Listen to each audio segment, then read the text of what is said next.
'n Spaanse priester wat in Indië werk, vertel hierdie treffende ware verhaal. Hy sê, soos hy op 'n dag op sy fiets deur die warm Indiese landskap ry, raak hy bewus van 'n vreemde stilte in die lug. Dis asof sy 6de sintuig hom waarsku en asof alles om hom in die natuur asem ophou in die verwagting dat iets op die punt staan om te gebeur. Hy hou op trap, hy klim van sy fiets af en hy kyk rond. En dan sien hy die rede vir hierdie vreemde, amper onheilspellende stilte. In die lae gras staan 'n kobra regop met sy tong wat in en uit flits. En hy volg die slang se blik en is vasgenaal op 'n tak net bokant hom. En op hierdie tak sit 'n voeltjie, heeltemal verstar. En dan skryf hy, ek het al gehoor dat slange dit aan voëls doen, maar nou het ek dit met my eie oë gesien. Die voël het vlerke gehad, maar hy kon nie vlieg nie. Hy het 'n stem gehad en hy kon nie sing nie. Die voël was verstyf, betower, vas. Hy kon nie vlieg nie, al was die lug bokant hom oop. En hierdie priester probeer iets doen. Hy probeer sy teenwoordigheid gebruik om die lug te roer. Om hierdie hipnotiese houvas wat die slang op die voeltjie het, te probeer breek. Hy waai sy arms en hy maak allerhande geluide. En dit werk. Teesinnig laat sak die slang sy lyf en hy seil in die gras weg. Die landskap ontwaak. En die voeltjie, bevry van sy verstarring, sprei sy vlerke en vlieg. En soos ek hierdie verhaal lees en oordink, besef ek dat dit 'n ontsettend kragtige gelykenis vir ons lewens is. Baie mense bevind hulle self vasgevang in die hipnotiese blik van een of ander spreekwoordelike slang. Sommige mense is verlam deur vrees, wanhoop, een of ander neerdrukkende emosie. Ander is dalk vasgevang in destruktiewe en verslawende gedragspatrone, gewoontes, in selfafbreekende denke, vasgevang in die ritme, die dreinerende ritme van 'n gejaagde lewe. En die gevolg is dat hulle, soos die voeltjie in hierdie verhaal, verlam is. Dat hulle smag na nuwe vryheid, dat hulle vlerke het, maar nie kan vlieg nie. En dalk verstaan jy presies wat ek bedoel. Maar as jy soos daardie voeltjie nou of eers in jou lewe verstar voel, is daar vir ons goeie nuus in God se woord. God wil ons daarvan bevry. Maar daar is 'n belangrike voorwaarde hieraan. Ons moet bereid wees om die tree te gee. Ons moet bereid wees om op 'n reis te gaan. En dis presies wat ons raaklees in Johannes 5, vers 1 tot 9. Maar voor ons daar kom, die volgende stukkie belangrike agtergrond. Dit was algemeen dat mense in die tyd van die Bybel baie staat gemaak het op afgode uit die Griekse en Romeinse kultuur. En hulle het geglo dat daar sekere heilige plekke was wat aan hierdie gode behoort het. Soos jy byvoorbeeld siek was, kon jy na sekere van die tempel se baddens toe gaan, want daar was van die afgode aan die werk, wat in hulle verstaan, die siektes kon genees en herstel kon bring, as dit die afgod se wil is. Nou ons weet, dis natuurlik nie hoe dit werk nie, maar nietemin. Met dit in gedagte, kom ons lees wat hier gebeur. Hierna was daar weer 'n fees van die Jode, en Jesus het daarvoor Jerusalem toegegaan. By die skaappoort in Jerusalem was daar 'n bad met die Hebreëse naam Bethesda. Dit het 5 pilaargange gehad, waar daar baie gestremdes gelê het, blindes, krepeles en lammes. Onder hulle was daar 'n sekere man wat al 38 jaar lank siek was. Jesus het hom gesien lê en het geweet dat hy al baie lank siek was. Toe vra hy vir hom, wil jy gesond word? Die sieke het hom geantwoord, Meneer, ek het niemand om my in die bad te sit as die water in beweging kom nie. En terwyl ek aansukkel, gaan iemand anders voor my in. Jesus sê toe vir hom, staan op, tel jou goed op en loop. Oombliklik het die man gesond geword, sy goed opgetel en geloop.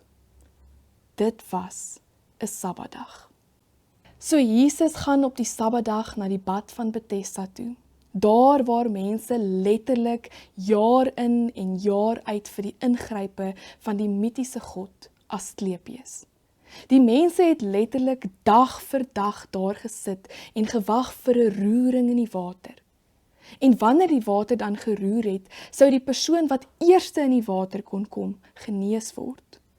As dit hierdie afgod se wil was, in hulle verstaan. En dan sien Jesus daar by die bad van Bethesda 'n man wat al 38 jaar lank daar verlam lê en wag, in die hoop dat Asklepios hom tog net volgende sal genees. Sy hele lewe het bestaan uit om vir die water te lê en kyk en te vergeefs te wag vir die roering, in die hoop dat hy as verlamde man eerste in die water sal wees.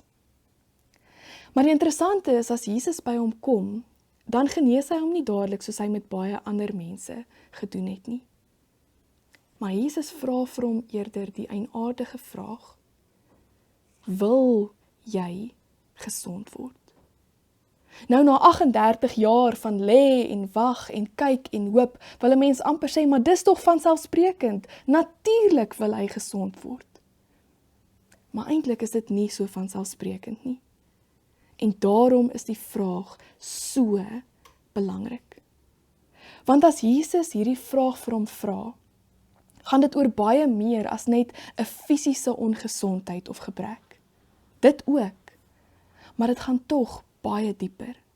Dit gaan tot in sy hart en die dinge wat daar aangaan. Dit gaan oor sy beweegrede. Want as jy dieper as sy uiterlike verlamming kyk, is die vraag wat Jesus hom in sy eie binnewêreld wil laat vra, die volgende. Is jy regtig bereid om hierdie lewenswyse agter te laat? Wil jy regtig 'n lewe sonder verlamming leef? Of jy, man hier langs die bad van Bethesda, het jy dalk so gemaklik geraak met die voordele en die gemaklikheid wat soms met verlamming gepaard gaan? Met vriende en familie wat alles vir jou doen, wat volledig vir jou verantwoordelikheid neem, jou dra, jou voer, jou versorg en jou gun om hier langs die pad te lê en wag. Wil jy dinge werklik anders hê? Wil jy gesond word? Of wil jy eerder verlam bly? En wat van my en jou? As jy dink aan die dinge in jou lewe wat jou spreekwoordelik verlam soos hierdie man, of verstar en vasgevang soos daardie voeltjie laat voel.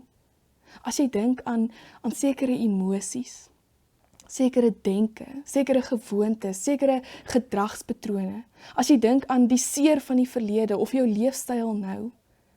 As jy dink oor dit wat jou vasgevang laat voel. Wil jy dit werklik anders hê? Wil jy werklik gesond word? Wil jy 'n lewe sonder verlamming leef? Want die realiteit is dat mense soms so gewoond raak aan omstandighede wat hulle vasgevang laat voel, dat daardie tronk 'n veilige tuiste word en hulle nie daar buite wil beweeg nie. Die ironie is dat uiters ongemaklike omstandighede soms vir mense 'n gemaksone word. Hoor dit mooi. Uiters ongemaklike omstandighede word soms vir mense 'n gemaksone. Want dis bekend. Ons kan aangaan soos ons aangaan en eerlikwaar voel ons soms of ons die ongemaklike bekendheid maar sal vat voor daar verandering of iets wesenlik van ons gevra sal word. Maar dan word ons gemaksone 'n verlammingszone. Dit word 'n tronk. Dit word 'n plek waar daar nie groei kom nie. Daar nie heelwording en genesing kom nie. 'n Plek wat ons vasvang en spreekwoordelik toesluit.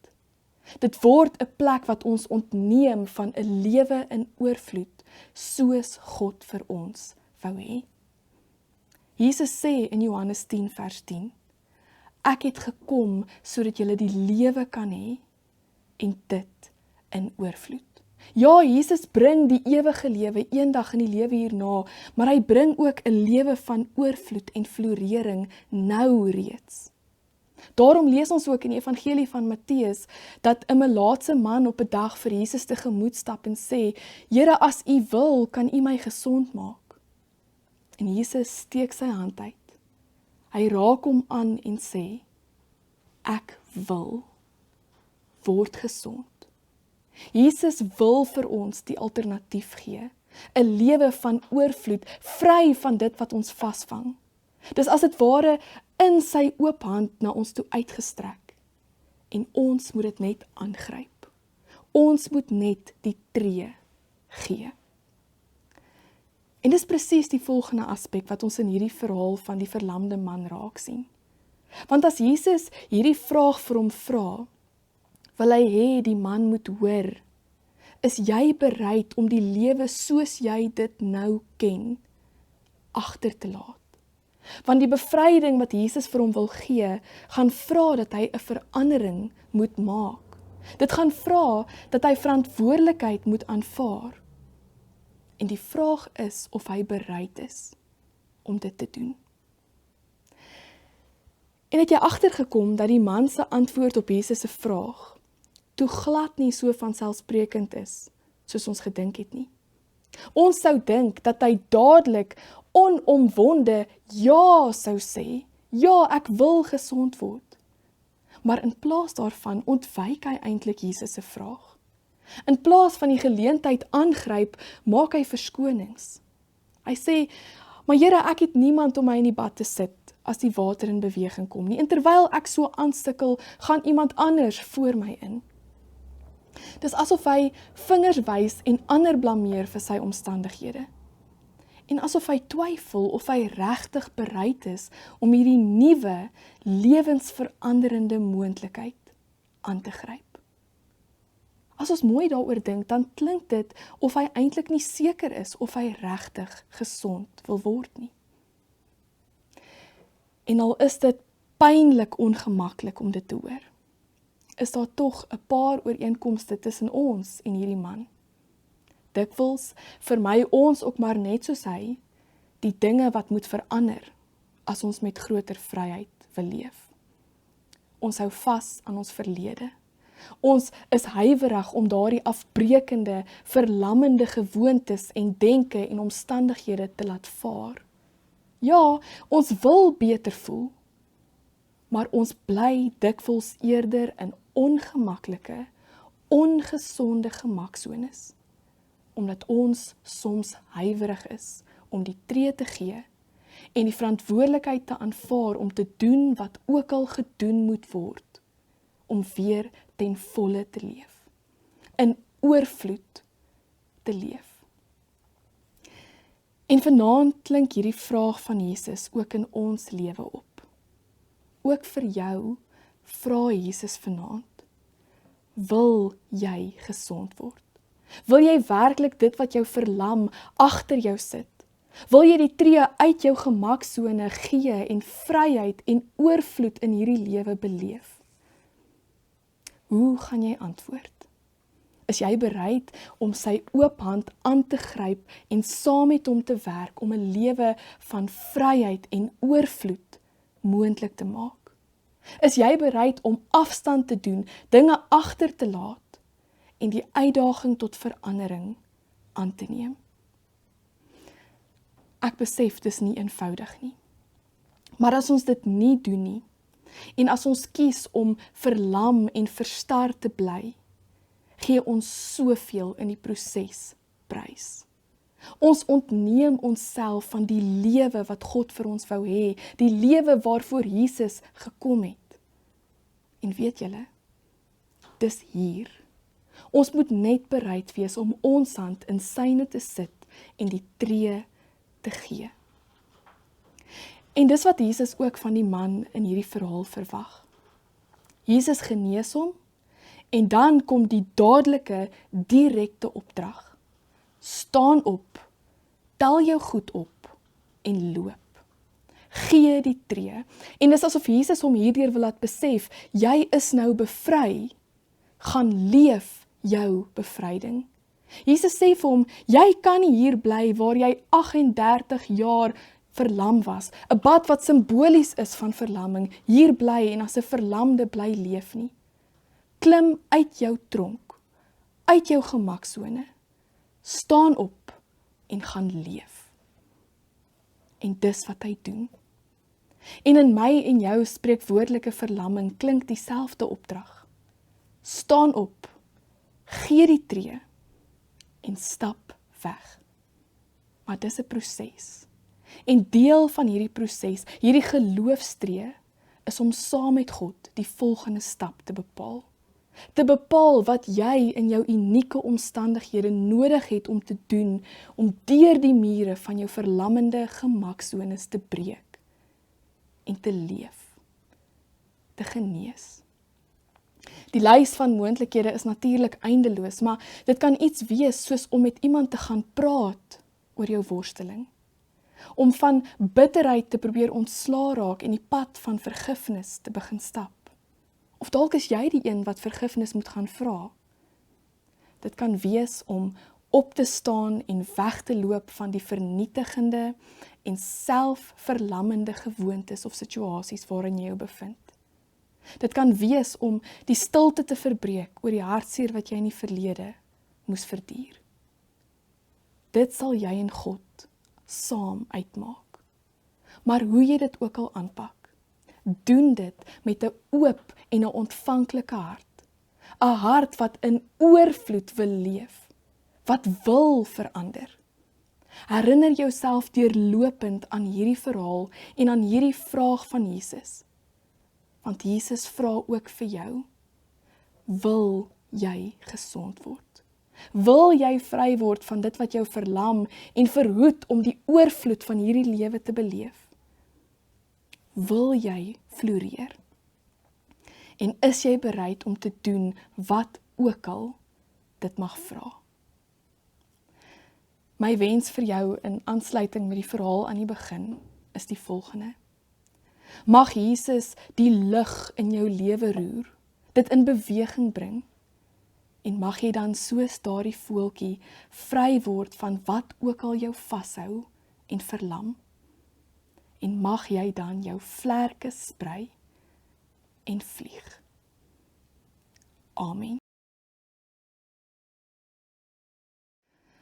Ek gaan ons vanaand eers voor in gebed. En dan wil ek jou uitnooi om die gebed af te sluit deur self met God te praat, met hom te deel wat jou verlam en om te vra vir moed en wysheid om saam met hom die tree te gee. Kom ons bid.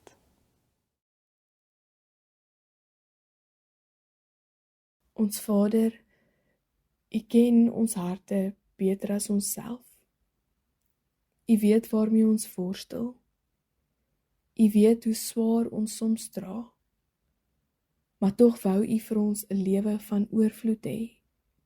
'n Lewe waar ons floreer en waarlik leef.